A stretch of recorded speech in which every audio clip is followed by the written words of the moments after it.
What's up, guys? It's Rey-Jay back with another video. And in this one, I want to break down what's happening with SPY, Tesla, and the overall markets. But just note that I'm not a financial planner, so take nothing I say as financial advice.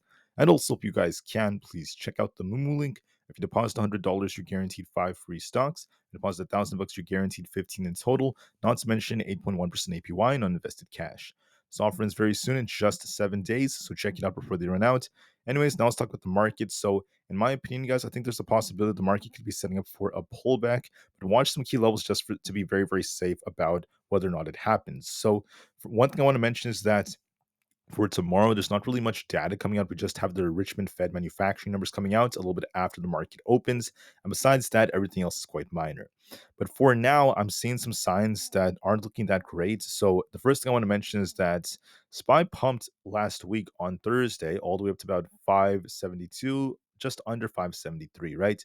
Then we got this a little bit of a dip right here to 565. Now we're potentially making a lower high compared to this high right here, and we're really struggling at this resistance at 570. That's something else that's worth noting. Now, our 4 hour is showing signals that this might start dipping a little bit, but we need to see confirmation just to be safe. We need to see if SPY loses this yellow trend line firstly, and if that fails us, we're looking at 568 as our main support.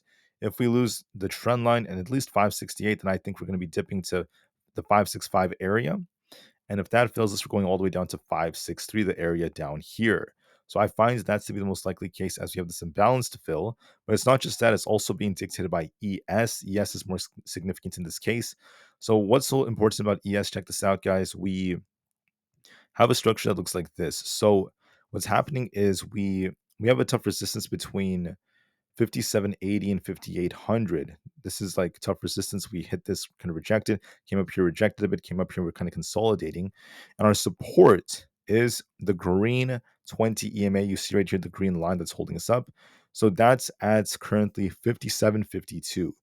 I excuse me, I believe that if we lose that, this is going to be dipping towards the lower 5700 area, and then potentially even all the way down to fill this gap down here. We could be coming all the way down here if the 5700 area does not hold. That's going to take us down quite a bit. So I think what's going to happen is, we might retest this tomorrow, this 5750 area. And if it doesn't hold, there's going to be a risk of us dipping lower. We don't have confirmation yet that the market is sinking, that it's going to dip, but I want to just say that there is a high risk of that happening. Most likely that is what's going to happen. No promises yet until we lose the support, but I'm just saying that it looks more probable looking at this chart. It's possibly building some weakness, and there's a good chance it might start to dip. Nvda is just kind of consolidating right here, trying to hold this 114 to 115 area as support. We also have this 117 area as resistance. We could come down to fill this gap, taking us down to 114.5. That is still a strong possibility if we kind of like rebound a bit, consolidate, and eventually make our move back down. That could be very, very important. For Bitcoin, we are going to be looking at 63,000 as our support to 20 EMA. If that fails us, we'll be dipping all the way down to like 62,500. If this holds, we could try to rebound, but I'm seeing a risk of it dipping a little bit lower.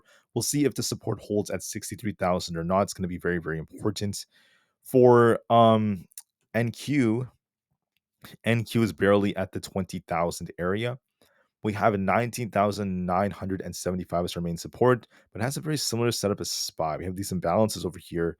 So if this is a high here, we come down, made a lower high, and then we lose this green 20 EMA right here, 19,975. This will be dipping towards 19,800, the breakout area, if not lower. To be bullish, you want to see it break past 20,200, which it hasn't been able to do so far. It's kind of chopping here.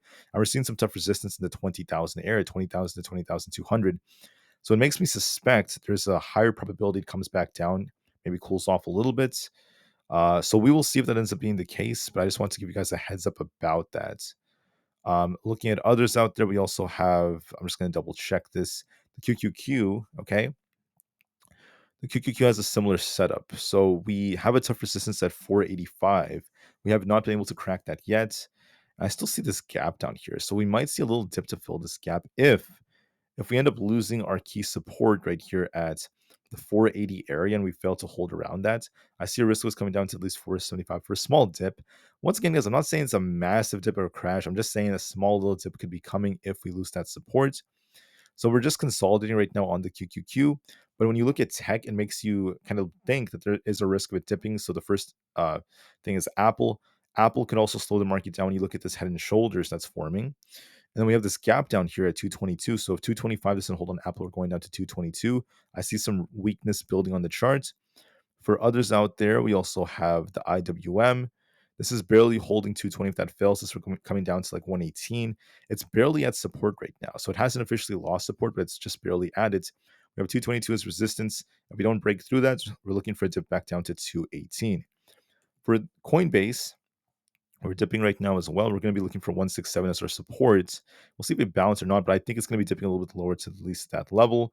Amazon's doing a good job at holding it. It could actually get close to 195 before it dips. It still has some strength that's building relative to the markets. So we'll see how well it does. It could push a little higher to 195, and we'll see if it rejects. Meta is looking a little bit weaker because we hit a tough resistance just above 570. And ever since we hit that, we are starting to slow a little bit. So if we can't reclaim 570, I think there's a risk of us coming down towards 562. This 562 area followed by 560. And there could be a bigger dip coming. So watch and see how that ends up going. For Microsoft, we're barely holding 434. If that fails us, we're going to be dipping back down towards 431. Then we have this resistance at 437. We could be dipping lower if 434 fails us, and we could be seeing a little bit of a dip here. So we're barely holding support at 434 on Microsoft, and there is a risk of us getting close to 430 flat, or even lower than that potentially, as we have like a double top. So we're barely holding support, and that's not the best of signs, right? And then lastly, we have Google. Google is so it was trying to break 165 to 200 EMA, and it failed so far. It failed. It got a rejection so far.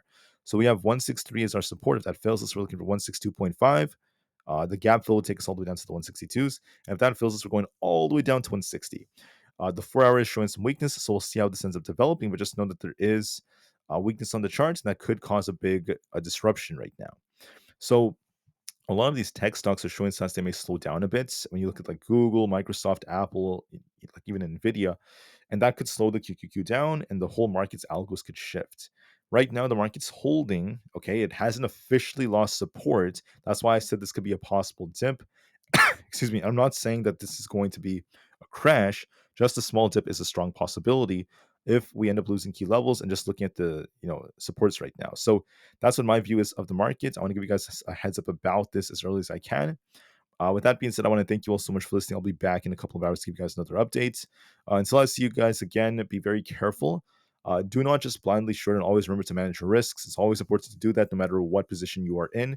And just be very, very prepared for pretty much anything in this market. There is a risk of downside looking at how we're looking. So we'll see how things develop from here. Thank you for listening, and peace out.